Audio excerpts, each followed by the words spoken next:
Structure সহকারে আমাদের অঙ্গভঙ্গিগুলো করে দেখানো হয়েছে। একজন মাকে বডি শেমিং করা হয়েছে। সম্পূর্ণ ব্র্যান্ড প্রমোটার সেক্টরকে ধূলিসাৎ করার জন্য ষড়যন্ত্র করা হচ্ছে। আমি যে সকল ব্র্যান্ডের সাথে যুক্ত আছি সেই সকল ব্র্যান্ডকে হেয় করা হচ্ছে, যাতে সেই সকল ব্র্যান্ডরা উঠে দাঁড়াতে না পারে, প্রমোশন না করাতে পারে। যত ছোট ছোট উদ্যোক্তারা আছেন যারা নতুন শুরু করেছেন, তারা যাতে ব্র্যান্ড প্রমোটারদেরকে নিয়ে কাজ করতে না পারে, তারা যাতে ব্র্যান্ড প্রমোটারদেরকে নিয়ে কাজ করে ডিজিটাল প্ল্যাটফর্মে হাইলাইট না হতে পারে। এটি একটি গভীর ষড়যন্ত্র। এটা এখন ক্লিয়ার হয়ে গেছে যে এটি একটি গভীর ষড়যন্ত্র। নতুন উদ্যোক্তাদের তৈরি হতে না দেয়া, নতুন ব্র্যান্ড প্রমোটারদের তৈরি হতে না দেওয়া, এই প্রফেশনটাকে ধূলিসাৎ করে দেওয়া, আমার ক্যারিয়ারটা, আমার দীর্ঘ 16 বছরের এই ক্যারিয়ারটাকে নষ্ট করে, ধূলিসাৎ করে, বন্ধ করে দেয়া এবং সামাজিক যোগাযোগ করা যে গালাগালি করে, অশ্লীল ভাষা ব্যবহার করে, অশ্লীল অঙ্গভঙ্গি করে ভিউ এবং রিচ করা যায়, তাহলে আর্টিস্টিক বিষয়, শৈল্পিক বিষয় যারা সত্যি যোগ্যতা সম্পন্ন, যারা গুণ সম্পন্ন, তাদের কোনো ভিউ নেই, তাদের কোনো রিচ নেই।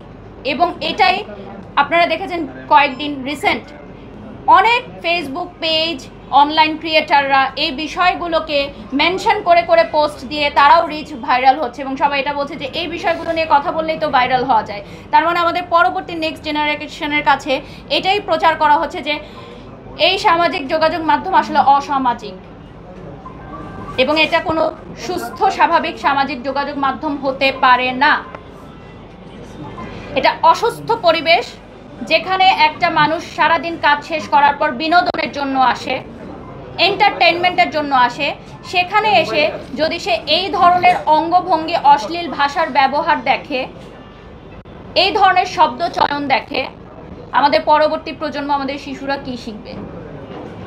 সকল নারী জাতির কাছে আমার এই প্রশ্ন যে আমাকে যে হেয় করা হয়েছে এটার বিচার আমি চাই, এর বিচার আমি চাই। আমি আজকে শক্ত মনোভাবে আছি বলে, আমি এই ট্রমা কাটিয়ে উঠতে পারছি বলে আমার মতো আরেকটা মেয়ে পারবে এরকম না। কালকে আরেকজন চলে আসবে আরেকজনকে অপমান করতে, তখন সে পারবে?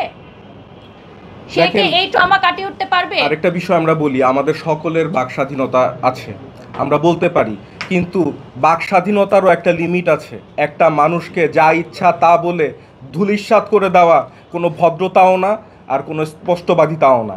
এটা চরম অসভ্যতা। আমরা কি এই রকম অসভ্য জাতিতে পরিণত হচ্ছি? আমরা কি সোশ্যাল প্ল্যাটফর্মে অসভ্যদের জায়গা করে দিচ্ছি? এই জায়গাগুলো নিয়ে আমাদের আজকে এত প্রশ্ন। এই জায়গাগুলোকে আমরা আইনি দৃষ্টিকোণভাবে কি করা যায় সেই বিষয়গুলো নিয়ে কথা বলবো। আমার পোশাকটা হচ্ছে আমার নিজস্ব ব্যক্তিগত ইচ্ছা। আমি খোলামেলা পোশাক পরব কি আমি পর্দা করব, এটা সম্পূর্ণ একটি নারীর ব্যক্তি স্বাধীনতা। কে কত টাকা পারিশ্রমিক নিবে এটা যেমন কোনো ব্র্যান্ড প্রমোটারকে নির্ধারণ করে দিতে পারে না। কে কেমন পোশাক পরবে সেটা নিয়েও কেউ মন্তব্য করতে পারে না। এটা শুধুমাত্র তাদের নিচু মন মানসিকতার একটি প্রতিফলন আমি মনে করি। কিন্তু আপনার তো সামাজিক দায়বদ্ধতা থাকা উচিত। সামাজিক দায়বদ্ধতা কিসের? আপনি বলেন আপনি কি পোশাক পরবেন, আপনি বোরখা পরবেন নাকি আপনি যে কোনো পোশাক পরবেন, সেক্ষেত্রে তো আপনার সামাজিক দায়বদ্ধতা থাকা উচিত।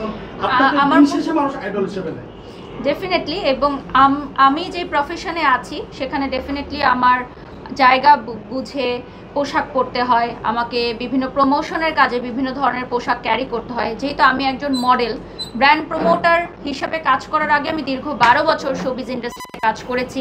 সেখানে আমি মডেলিং করেছি, র্যাম্প করেছি, মিউজিক ভিডিওতে অভিনয় করেছি, এমনকি আমি মেগা ধারাবাহিক একক নাটকেও অভিনয় করেছি। তো সেই জায়গা থেকে আমার নিজস্ব পোশাকের স্বাধীনতা আমার থাকতেই পারে। স্বাধীন বাংলাদেশে এতটাই স্বাধীনতা আমাদের থাকা উচিত যে আমরা কে কী পোশাক পরবো সেটা নিয়ে অন্য কারো মন্তব্য অবশ্যই আমাদেরকে সইতে হবে না। আপু রিসেন্টলি কি বারিশ হকের একটু শত্রু বেড়ে যাচ্ছে কিনা? কারণ কয়েকদিন আগে দেখলাম যে একজন ব্র্যান্ড প্রমোটার বলছে সব কাজ বারিশ হক নিয়ে যাচ্ছে, এরকম বলছে। আসলে কারণটা কি? আসলে আচ্ছা আমি বলি, ব্যাপারটা হচ্ছে যে দেখেন, ব্র্যান্ড প্রমোশনটা এখন একটা চ্যালেঞ্জিং ফ্যাক্টর হয়ে গেছে। অনেকে নতুন ব্র্যান্ড প্রমোটার হতে চাচ্ছে, পুরনো যারা ছিল তারা হয়তো যুগের সাথে তাল মিলে যেতে পারতেছে না।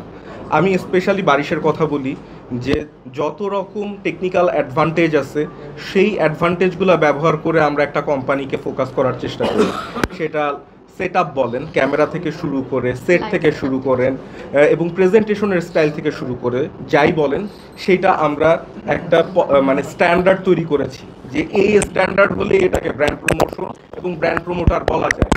অনেকে আগে হয়তো কোনোভাবে কাজ টাজ করেছেন, ভাইরাল হয়ে ব্র্যান্ড প্রমোশন করতে আসছিলেন, এখন সেই প্রফেশনালিজম, সেই টেকনিক্যাল সাপোর্ট এবং অন্যান্য কিছু পাচ্ছে না, তাই তারা আগাতে পারছে না।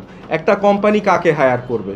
যার কাছ থেকে চূড়ান্ত প্রফেশনালিজম পাওয়া যাবে, যে কমিটেড থাকবে, যে চূড়ান্তভাবে কোম্পানির জন্য খাটবে, তাকেই ব্র্যান্ড হায়ার করবে। এবং যাকে দিয়ে ব্র্যান্ডের সেল হবে, সোজা কথা, যাকে দিয়ে ব্র্যান্ডের সেল হয় তাকেই ব্র্যান্ড অ্যাম্বাসেডর বা ব্র্যান্ড প্রমোটার যেটাই বলেন না কেন সেভাবে না হয়। ব্যবসায়িকরা প্রতিটা মিনিটে টাকার অঙ্ক গুনে, এখানে লবিং, পলিটিক্স, আত্মীয় স্বজনের কোনো সুযোগ নেই। তাহলে প্রত্যেকটা কোম্পানিতে তার আত্মীয় স্বজন ভাই বোনরাই লাইভ প্রেজেন্টার হতো, তাই না? তাহলে আমাদেরকে এত লক্ষ লক্ষ টাকা দিয়ে ব্র্যান্ড অ্যাম্বাসেডর করার কোনো প্রয়োজন ছিল না। ব্যবসায়িকরা কে কাকে কখন কাজে নিবে, কেন কাজে নিবে, সেটা আমি যে সকল কোম্পানির সাথে যুক্ত আছি তাদেরকে গিয়ে প্রশ্ন করলেই আপনারা উত্তরটি পেয়ে যাবেন।